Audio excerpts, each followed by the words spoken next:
Anne, welcome. Thank you.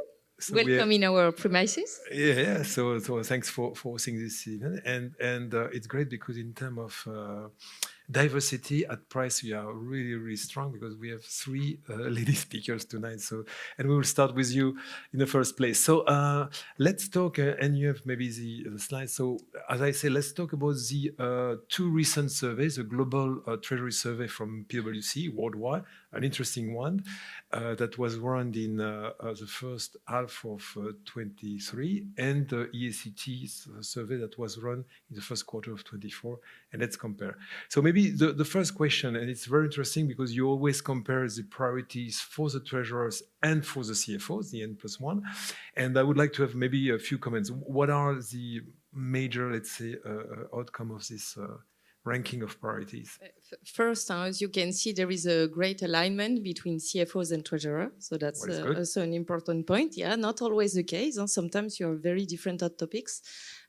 What we can say from this, as you remind, and this was a survey which was conducted and results were collected in the first half of 2023, meaning that it shows the important legacy of 2022. And the key topics, of course, are related to interest rates. So you have the cash and liquidity management, the funding capital structure, which are on the top of the podium. And that's a very good reflect of what happened with high interest rate and the increase on the inflation side. It's true that in our surveys, the annual surveys, the last one of, let's say, EACT, it was done after the huge increase of interest rate in different countries. And also after the, or at the time of the, the last spring bank crisis in the US and with Credit Suisse. So and we can see on this survey that, and compared to the former year, the 23, that the long-term funding is a top priority. So I guess you will not be surprised. And that cash flow forecasting is becoming number 2, although it still remains a big issue for all corporate treasuries across all industries, whatever the size of the corporates. Yeah, so again, all the cash-related items are on the top. That it be on the long-term funding, but the forecasting and, of course, the capital structure. So how I'm going to fund myself, what I'm going to do with my cash is still, of course, and that's quite fair as it's the primary role of the treasurer. But I mean, at least it confirms that this is the main concern that they are facing still. And you have also in this survey, what is interesting, you have the impact, as you mentioned, of some events. SVB, the Credit Suisse event, making that you also have an important jumper into the ranking, which is the bank relationship. So all the priorities related to how I'm going to fund with who are my partners in business, who can I bet on a long term? And you mentioned the long term funding. Those are really key topics. Also, maybe to be noted, that the working capital management is going down. I think it's also because we start to deal or mitigate the effects of the COVID and the Ukrainian crisis that impacted also the supply chain finance. So that's why also I think you have this move and the prioritization on the long rates events. The good news, we have less volatility of the market, so commodities and FX risk is lower. It's not that it's better managed, I guess, but it's more because it's less an issue. And you rightly say that the banking relationship is quite important because we are still highly dependent on the bank borrowing, whereas the capital market is still weak if you compare to the US, and it's why the Capital Market Union, that was a priority from the first van der Leyen Commission, will be a top priority for the second Commission of van der Leyen. And we discussed recently with Eurogroup, it's clearly a key focus. So how to diversify your source of funding, knowing that we face some crisis. Exactly. How to diversify, and also, as you say, how to be prepared to attract new source of funding. So an important item also in this survey is to see the importance of digitizing your treasury. So being able to address a new business model and to open new doors, API, etc., to new system. So yes, those are key topics to address. Yeah, and we have to explain that for those who answer the survey, and thanks because it's very useful because we compare year on year and we have already 8 or 9 years in a row. But we made a distinction between those who are just replacing a treasury management system or implementing for the first time a treasury management system, including the satellites, and those who are at the next stage. So maybe they have replaced already the TMS, so that they try to go to the next stage to, let's say, further automate or hyper-automate their processes.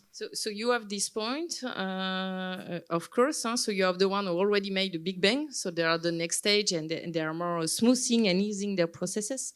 But it's also very representative of the new, what I call the soft solution on the market. So of course you have the old one, the robotization, RPA, but you also have the introduction and now the use to implement AI in your technology, machine learning, meaning that innovating, transforming, it's not anymore just about implementing a big tool, but it's also about thinking always in every decision you take as a treasurer, how can you modernize, digitize your process and improve the value chain?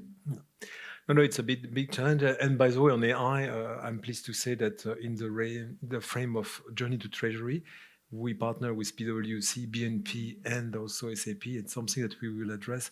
So we try to define what will be the best area to develop a solution with AI. And I was recently pleased by some demos about Copilot and about Joule from SAP, the powerful solution that this solution could deliver for corporate treasurers.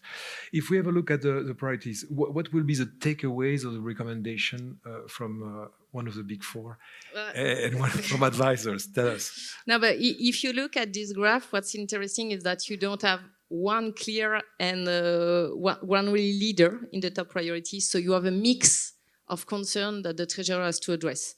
And I would say that my best advice for that would be try to take action that would impact and mitigate as much as you can with just one action. And I think that two very important strategy can be taken. First of all, is to always keep an eye on the regulation and the changes in the market and the framework. So we had the presentation on the transfer pricing, and Lilia will also present, Teresa will also present the instant payment after. So that's important. If you think you're not impacted, I don't think so. Always keep an eye, see what's the impact, but also what's the opportunity, because some are great opportunities. And of course, the second one, as we mentioned, always keep transforming. So transforming, I think, is now part of the business as usual.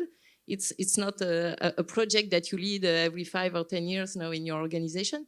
So it's something that you have to keep as a reflex in every action you take. And we are lucky in Luxembourg. I think there is a great support from the state to support any organization in the transformation. And Lilia will present the opportunity of the new investment tax credit that is clearly a great incentive for treasurers.